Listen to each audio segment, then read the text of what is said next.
Bwana Mtume sallallahu alaihi wasallam alikuja kijana siku moja, shahawat zimewasha moto katika mwili wake, akaona Uislamu umenikataza ukanibana juu ya kutoa shahawa zangu ninavyotaka mwenyewe, ukaniambia wala taqrabu zina, mimi siruhusiwi kuzini. Lakini mwenye dini yupo, alioileta dini yupo, anoitangaza dini yupo, ngoja nikachukue kibali.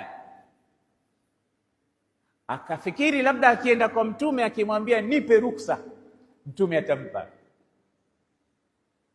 Angalau kafikiria hivyo, hakwenda tu kuzini, anakwenda kwa Mtume, ya Rasulullah lali bizina, ya Rasulullah nipe idhni ya kwenda kuzini. Sahaba wapo wanasikia, watu wakaanza kumtolea macho, wakamkazia macho, wengine wakataka kumpiga. Nasemaje maneno haya mbele ya Mtume? Mtume akamwambia mwache. Madha turidu ya fata, sogea.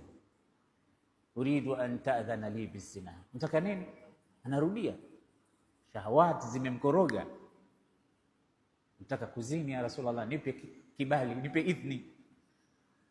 Akamwambia afatardahu li ummik. Hii ndio nini? Hiwar. Sasa mdahalo, akukamata bakora, akasema fisadi mmoja. Unatawaka atachukua Bwana Mtume sallallahu alaihi wasallam hata upanga? Wewe hujui kama zina imeharamishwa? Allah sema wala taqrabu zina, alafu unataka kibali? Fasik, fajir, kafir. Hapana, unataka nini? Unataka kuzini, wala hajabadilisha. Akaambia afatardahu li ummik, afatardahu li khalatik, afatardahu li ammatik. Akawa anamuhesabia watu sasa katika familia yake. Falsafa yake kwamba mimi nikikupa ruksa utaenda kuzini na mama wa mtu, je, unaridhika mama yako aziniwe?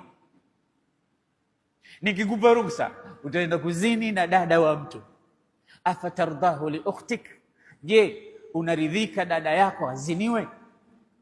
Mimi nikikupa ruksa utaenda kuzini na shangazi na halo na kila wa mtu mke wa mtu, afatarda, utaridhika wewe katika familia yako?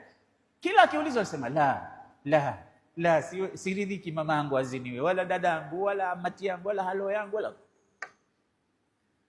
Sasa ikiwa mimi kazi yangu kutoa vibali kama hivyo, wewe nikupe ruksa uende, na mwingine akija nimpe, pengine aende kukutana na mamako wewe.